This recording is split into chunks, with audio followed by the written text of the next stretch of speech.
Chapter 6, The Code. The Ten Commandments. God's law proclaimed at Mount Sinai, after the Lord had given the people of Israel such evidences of his power. He told them who he was. I am the Lord your God, who brought you out of the land of Egypt, out of the house of bondage. The same God who revealed his power among the Egyptians now spoke his law. You shall have no other gods before me. You shall not make for yourself a carved image, any likeness of anything that is in heaven above, or that is in the earth beneath, or that is in the water under the earth. You shall not bow down to them nor serve them. For I, the Lord your God, am a jealous God, visiting the iniquity of the fathers upon the children to the third and fourth generations of those who hate me, but showing mercy to thousands, to those who love me and keep my commandments. You shall not take the name of the Lord your God in vain, for the Lord will not hold him guiltless who takes his name in vain. Remember the Sabbath day, to keep it holy. 6 days you shall labor and do all your work, but the seventh day is the Sabbath of the Lord your God. In it you shall do no work, you, nor your son, nor your daughter, nor your male servant, nor your female servant, nor your cattle, nor your stranger who is within your gates. For in 6 days the Lord made the heavens and the earth, the sea, and all that is in them, and rested the seventh day. Therefore the Lord blessed the Sabbath day and hallowed it. This chapter is based on Exodus 19, 20, 25-40. Honor your father and your mother, that your days may be long upon the land which the Lord your God is giving you. You shall not murder. You shall not commit adultery. You shall not steal. You shall not bear false witness against your neighbor. You shall not covet your neighbor's house. You shall not covet your neighbor's wife, nor his male servant, nor his female servant, nor his ox, nor his donkey, nor anything that is your neighbor's. The first and second commandments that Jehovah spoke are against idolatry, because worshipping idols would lead people to great lengths in sin and rebellion, and result in offering human sacrifices. God wants to guard against the least approach to such abominations. The first 4 commandments were given to show people their duty to God. The fourth is the connecting link between the great God and humanity. The Sabbath especially was given for the benefit of mankind and for the honor of God. The last 6 commandments show our duty to one another. The Sabbath was to be a sign between God and his people forever. In this way it was to be a sign. All who would observe the Sabbath would show by doing so that they were worshippers of the living God, the creator of the heavens and the earth. The Sabbath was to be a sign between God and his people as long as he would have a people upon the earth to serve him. Now all the people witnessed the thunderings, the lightning flashes, the sound of the trumpet, and the mountain smoking. And when the people saw it, they trembled and stood afar off. Then they said to Moses, You speak with us, and we will hear, but let not God speak with us, lest we die. And Moses said to the people, Do not fear, for God has come to test you, and that his fear may be before you, so that you may not sin. So the people stood afar off, but Moses drew near the thick darkness where God was. Then the Lord said to Moses, Thus you shall say to the children of Israel, You have seen that I have talked with you from heaven.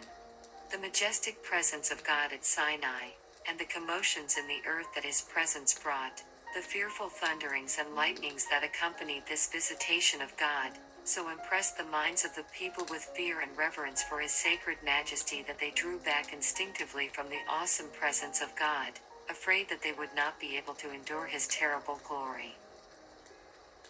The peril of idol worship. Again, God wanted to guard the Israelites from idolatry. He said to them, You shall not make anything to be with me, gods of silver or gods of gold you shall not make for yourselves. They were in danger of imitating the example of the Egyptians, making for themselves images to represent God. God wanted his people to understand that he alone should be the object of their worship. When they would overcome the idol-worshipping nations around them, They were not to preserve any of the images of their worship, but destroy them completely. Many of these heathen gods were very costly and of beautiful workmanship, which might tempt those who had witnessed idol worship, so common in Egypt, even to regard these senseless objects with some degree of reverence. The Lord wanted his people to know that it was because of the idolatry of these nations, which had led them to every degree of wickedness, that he would use the Israelites as his instruments to punish them and destroy their gods. After Moses had received the judgments from the Lord and had written them for the people, as well as the promises on condition of obedience, the Lord said to him, "Come up to the Lord, you and Aaron, Nadab and Abihu, and 70 of the elders of Israel, and worship from afar. And Moses alone shall come near the Lord, but they shall not come near, nor shall the people go up with him." So Moses came and told the people all the words of the Lord and all the judgments. And all the people answered with one voice and said, "All the words which the Lord has said we will do." Exodus 24, 1-3. Moses had written, not the 10 Commandments, but the judgments that God wanted them to observe and the promises conditional on their obedience to him. He read this to the people, and they pledged themselves to obey all the words that the Lord had said. Moses then wrote their solemn pledge in a book and offered a sacrifice to God for the people.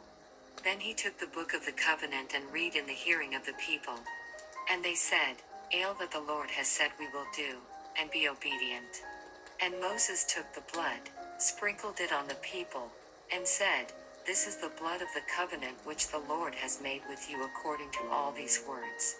The people repeated their solemn pledge to the Lord to do all that he had said and to be obedient. Exodus 24, 7, 8. God's eternal law. The law of God existed before human beings were created. The angels were governed by it. Satan fell because he transgressed the principles of God's government. After God created Adam and Eve, he made known to them his law. It was not written yet, but Jehovah taught it to them. In Eden, God instituted the Sabbath of the 4th commandment. After God had made the world and created mankind on the earth, he made the Sabbath for them. After Adam's sin and fall, nothing was removed from the law of God. The principles of the 10 Commandments existed before the fall and were suitable for a holy order of beings. After the fall, the principles of those commandments were not changed, but God gave additional laws to meet human beings in their fallen condition.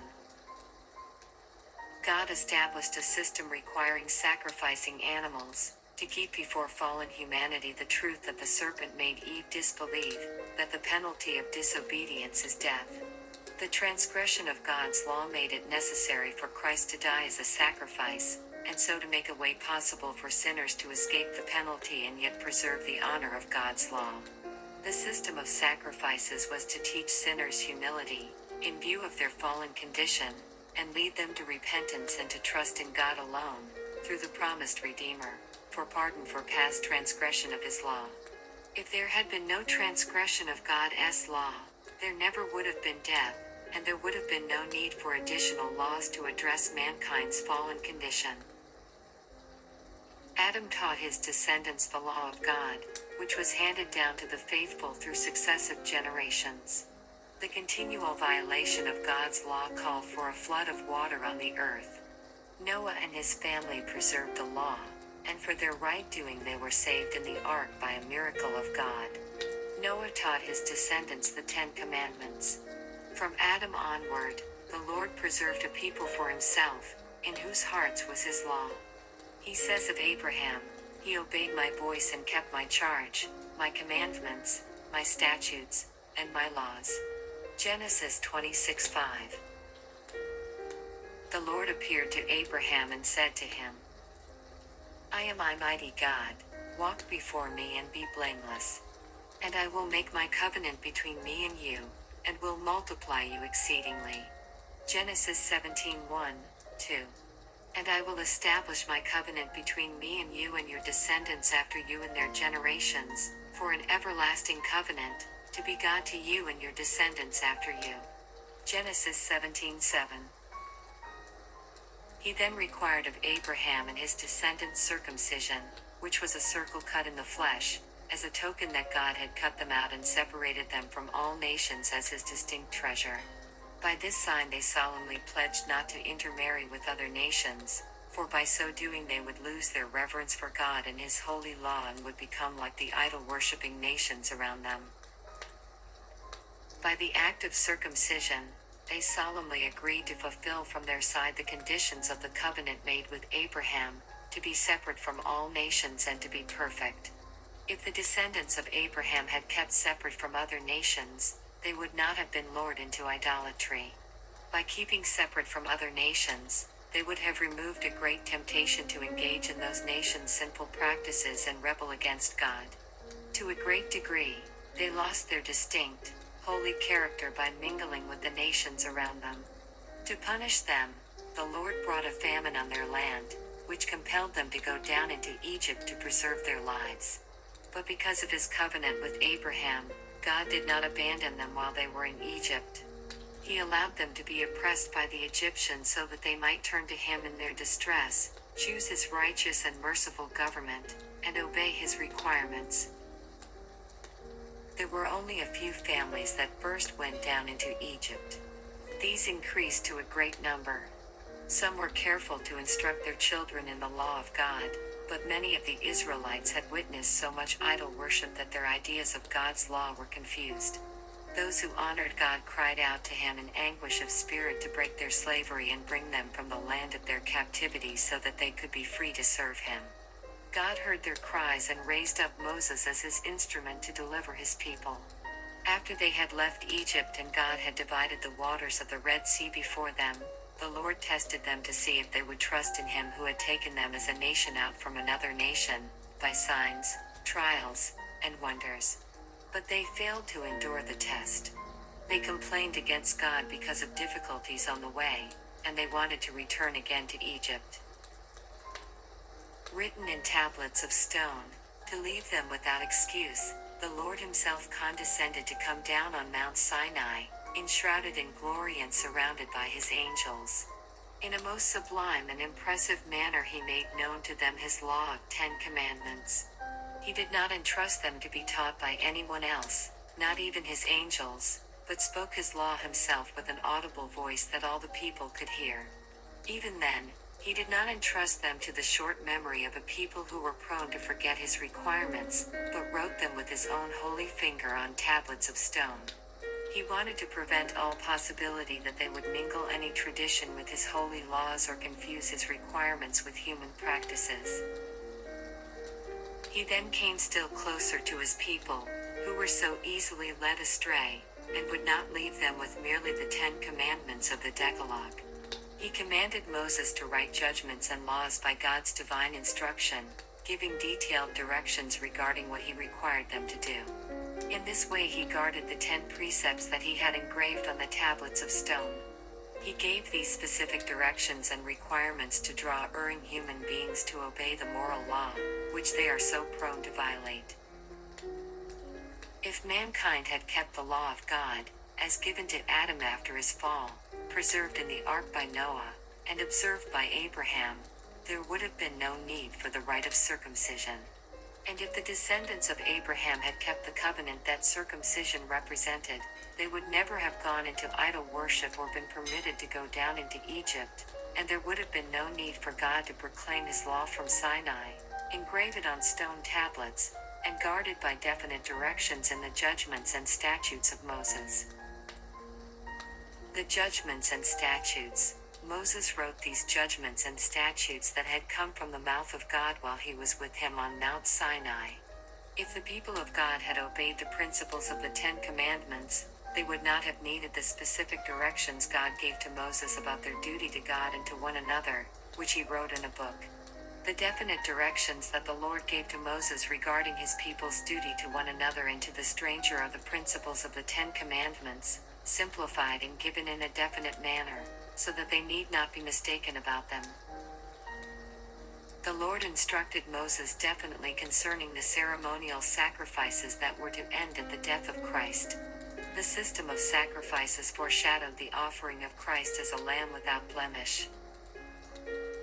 The Lord Lord first established the system of sacrificial offerings with Adam after his fall, and Adam taught it to his descendants.